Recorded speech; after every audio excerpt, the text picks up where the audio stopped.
Hey guys, Tattoo for You Richard here, and it is time for a totally Tau-tastic Tuesday conversion corner, or no, Tau-tastic conversion day. It's conversion time. Sorry, man, my kids have been watching that Stampy Longnose, and they've got Friday's building time, so I have that theme playing in my head every time I say it's conversion time. Oh, and you know, I just went and I spit on my screen. I got little droplets right there. It's really gross. So anyway, guys, yeah, actually, I'm recording this part on Monday, which is hilarious because I did my Monday update video, and I'm like, it's a torrential downpour. We're so it's dark outside. I'm scared. And now it's 11:23 in the before the noon, and it's bright as can be outside, and I guarantee it's muggy. It's gonna be humid. More humid than humid. More humid than you. I'm sorry. Just playing music in my brain span. How about this hair? Hey, Caleb. How do I look? No, just kidding. Tabletop banner. Good guys. Check them out. So yeah, anyway, it's Tau-tastic conversion time. And we are done. The wonderful beastie is complete. The Sunshark bomber, I finished it all, completely done. With what I want to do with it, sanded and everything. Dude, stop licking yourself and making yourself whine. That's weird. Dogs, crazy. Yeah, so it's completely done, sanded. I'm gonna prime it right now, and then we're gonna go table down. You'll see it primed already.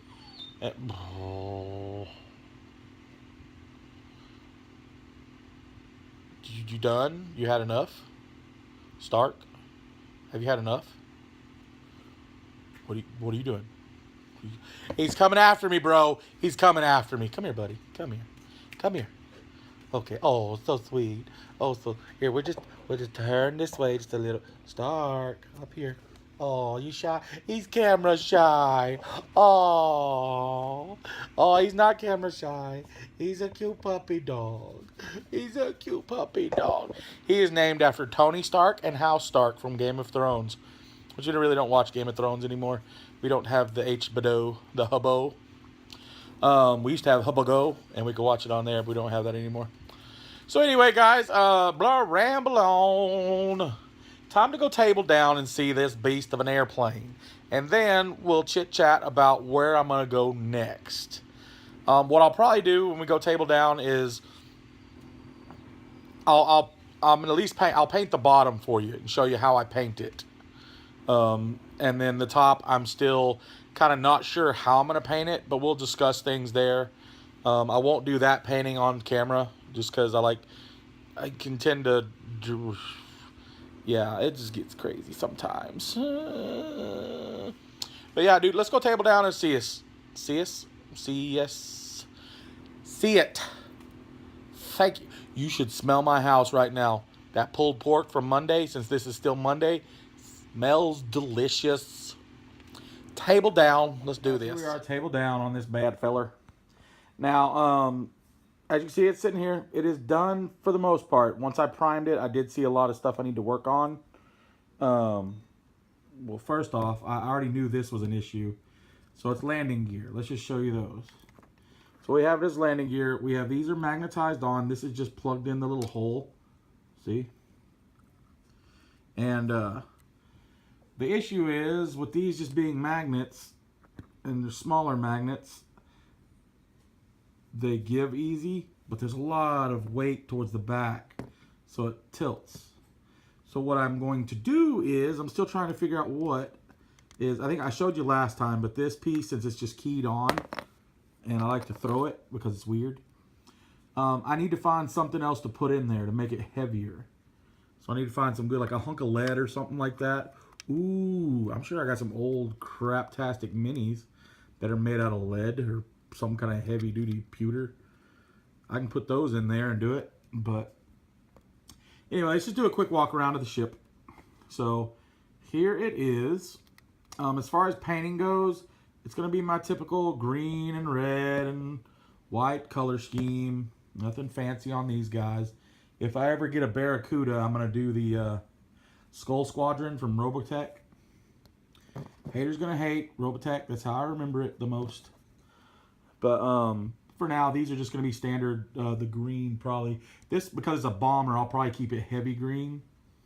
And then just a little bit of the red and the white.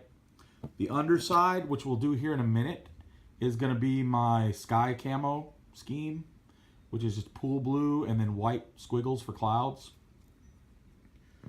I'm thinking about on the side here, working on some, like getting it all done, finished up painting, varnished to the extreme, like super duper varnished, and then maybe working on some freehand. Doing like a little freehand like plasma ball, since I picture the bombs that this thing drops are like balls of energy. So I'll do like a little plasma ball thing glowing on the side, and then have like a little small towel lady or something. I don't know, but something right there on the side, or write something. I don't know. We'll see. I've kind of got a couple ideas, but we'll just see how they come to fruition. Been using a lot of big words lately. Fruition. That's a word.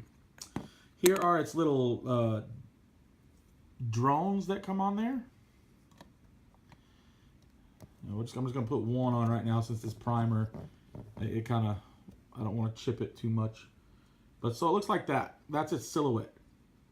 I think it's pretty nice. The missiles, I magnetized those to go on the wings. So it'll be like this. I'm going to paint the missiles the same color I did the Razor Shark bomber or Razor Shark strike fighter.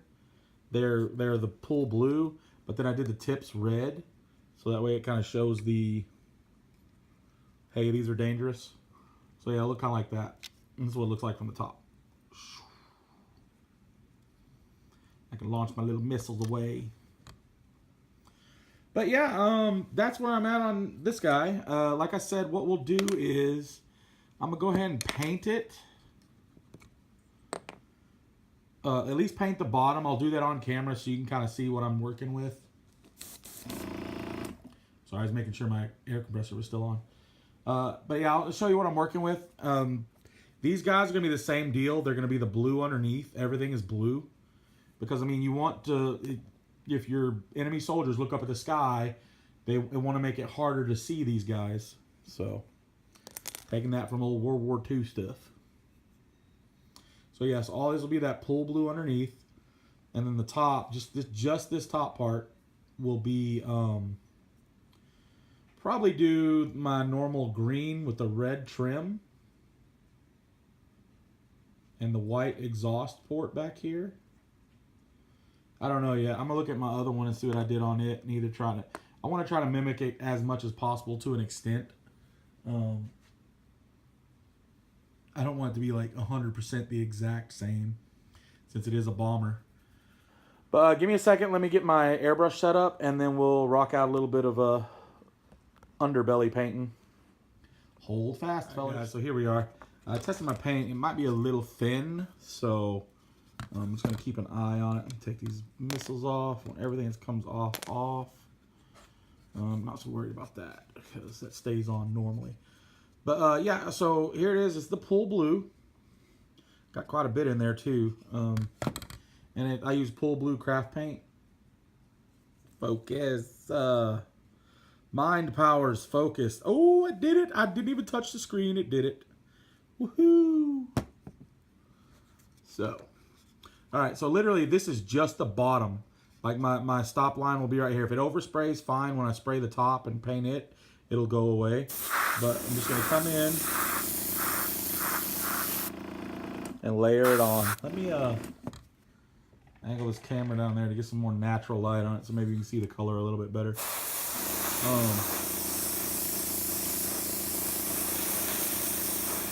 Let's do a heavy coat of this on there.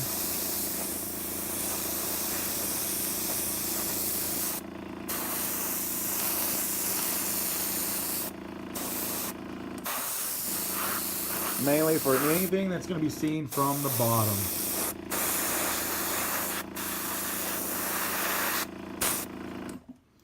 So if you can see that very well, the light might be too much, but yeah, that's a nice little blue.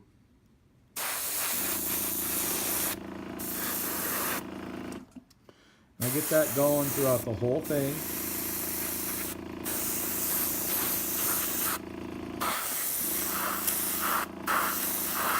A little bit of spitters there.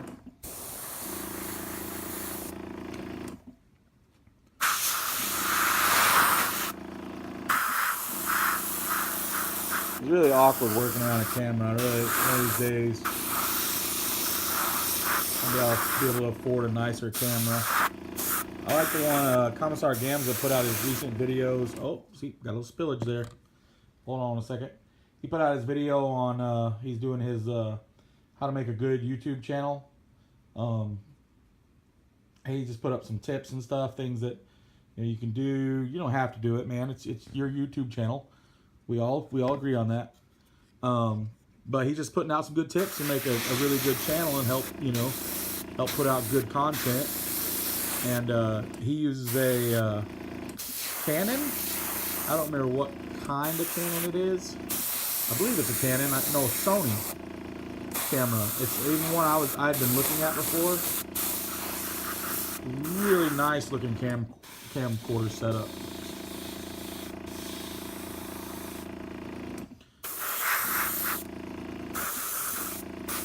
But it's kind of, like I said, it's what I'm looking for. I would love to be able to do that and do have a zoom, like a remote, so I can zoom and stuff like that. It's something I constantly want to do. I'm like, man, I can do some good showcase videos that way. Pull in, pull out, stuff like that. Yeah, maybe one of these days I'll get one for sure. I'm not giving up on my YouTube channel at all, no matter if life throws me beans or lemons or giant hand grenades. This is my channel. This is fun. I'm having a blast at it. Some people enjoy it. Some of you don't. Fine.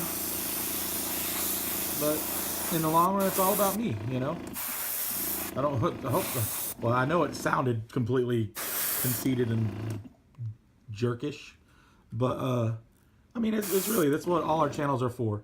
It's for us to get on and help share, the inspiration that we receive from other channels and hopefully give back to somebody else, who gets inspired by something we've done, And in the meantime, too, it also helps me with my anxiety and my personal issues, my mental issues. I'm not a complete wackadoo. Well, maybe I asked my wife otherwise.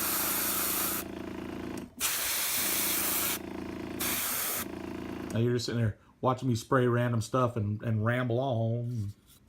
Ramble on. I got some old classic rock in my brain.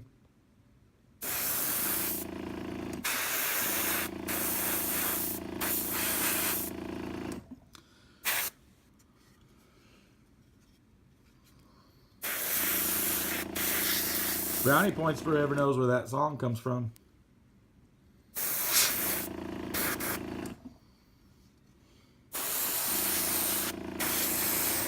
Almost done.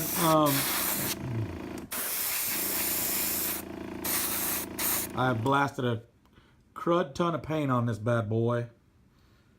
I'm seeing all the faults and flaws of what I did, but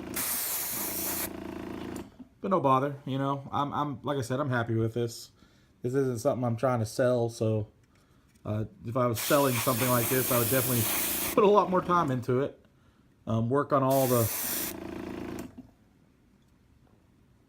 nicks and scratches and whatnot and the mislining parts. Like I should have sanded that down a little bit more, but I didn't. So again, this is for me, so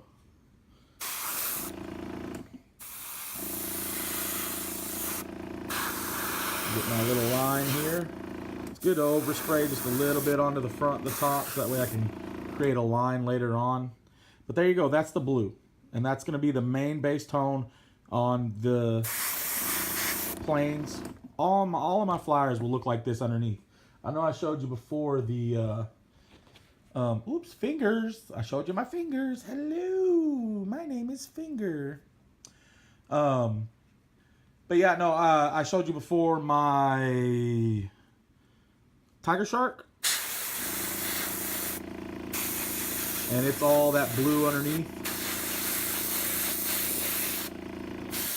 And that's, like I said, that's going to be all flyers. If I ever get a manta, one of these days, I will own a manta. The underside of that manta will be this tone too. Be very boring to look at, but man, I might even do like a sun glare or something on it, like there was a sun there. I don't know.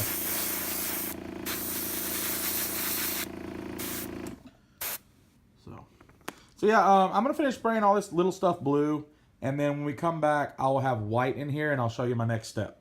So, see you in a bit. All right, guys, here we are. Pretty much I use this pre-mixed bottle of white. It's pre-thinned and everything.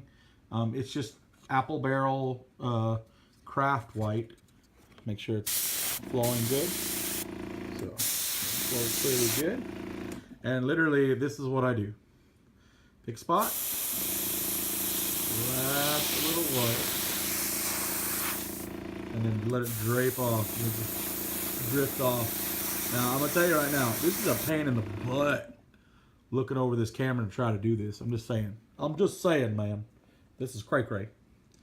But, did a little blast. Cloud. Did a little blast up here. Got a little cloud. Same thing on the bottom. Put a little blast, a little cloud. And I'll do, oh, I'm going to do that up here so you can't see it. Ha ha ha, I'm mean. No, just kidding, guys. Sorry about that. Oopsie. But yeah, I'll do that over the whole thing, you know, just in various spots. Across the engine. Just to give like little white spots, kind of look like clouds.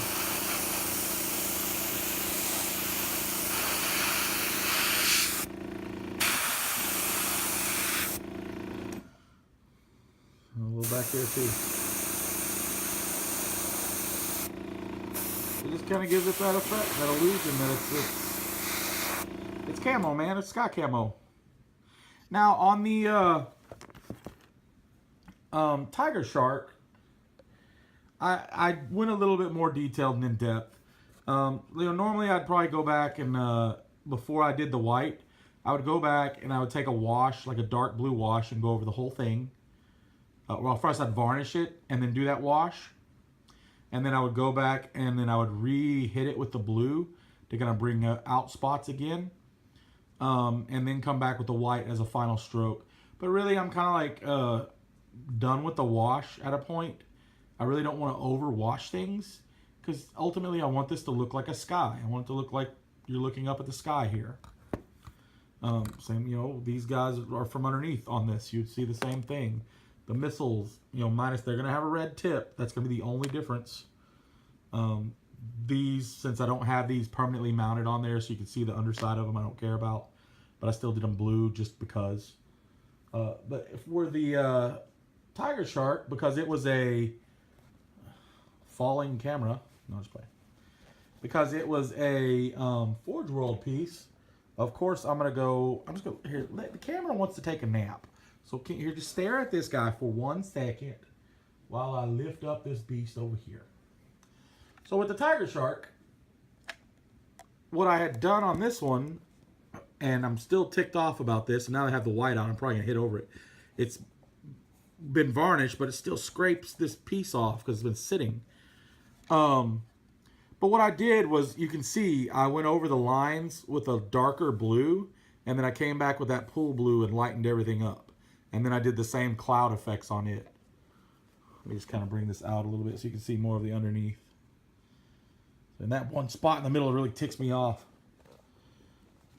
Really grabs my goat. Gets my goat. Whoa, that was too much paint. Blow it, let it dry a little bit. Let's just get this underneath and bring it out a little bit. Just make this a really big cloud.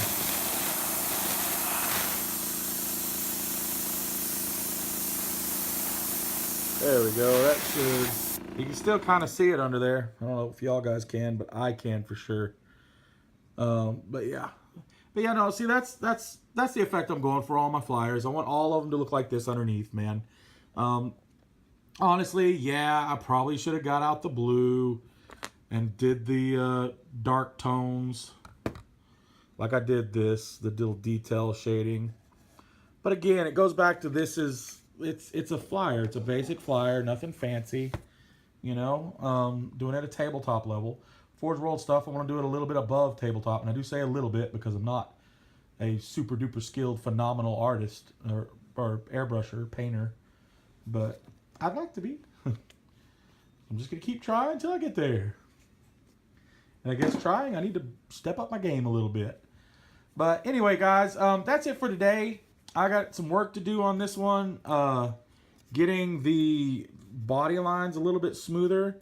So what I'm probably going to do is brush on some liquid green stuff until I can get it smooth.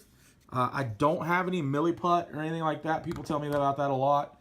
I don't have any, and I don't know when I'll be able to get any. So I'm just going to have to make do with what I've got. And what I can do with liquid green stuff is I can brush it on kind of heavy, and then I can come back with a moist paintbrush. Yeah, I said moist. If you don't like that word, I apologize. But you come back with a moist paintbrush, and then I can kind of brush it out and smooth it. You see my hand in the distance? In the distance, I see my hand in the mirror. Yeah, so I'm gonna try that out with the green stuff, the liquid green stuff. See if I can get it any smoother. If I can't, I'm gonna kind of say oh well for now and just finish painting it up anyway. And then if I ever get some good milliput or some good kind of sandable putty, I'll go back and revisit these and just rework the paint jobs and stuff. So also the basing, I did start to prime it and I was stupid and didn't tape off that, but that's fine. I can hide that with some greenery. But then I realized too, I need to just prime this in black since that's the base tone for all my basing. So I'm gonna do that later on. But yeah, guys, I hope you enjoyed this. Honestly, this is probably the last time you're gonna see this playing until it's finished painting. And then next week, I will there'll be more towel stuff. I have tons of towel stuff to build. I'm not sure what I'm gonna build next on camera for you guys. I have several things. As a matter of fact, you know, if you feel like it, if y'all are up to it and you want to kind of vote on it in the comments below, feel free. I have Nick got me the box set of crisis suits. I have a box set of breachers that I haven't put together yet. I have another storm surge that I haven't built yet, which there's some tweaking I do to that to make things move and whatnot that I'll be showing off on that video. I think honestly right now that's it as far as towel stuff. And I want to kind of stick Tuesdays to towels. Maybe later on this week I'll do or another day this week I could do other things. Oh, look, we have a big black cat coming to visit me. Hello, kitty cat. Hello. Oh, hello. Hello. Hello there, sir. This is Sir Sirius Black. Padfoot. He is serious about his blackness. Oh, your butt knocks everything over, sir. Get out of my paint drawer. Cletus, get out of my paint drawer. Come on. Get your hinder parts out of my paint drawer, sir. Oh, dagnabbit. Anyway, guys, I love you. I gotta deal with this little crazy cat over here. This is my little buddy. Love you guys. Y'all have a wonderful day, wonderful weekend, week, whatever it is for you guys whenever you're watching this. Until next time, have a happy, wonderful nerd life. And get your cats out of your drawers, people. Get your cats out of your drawers. See you later.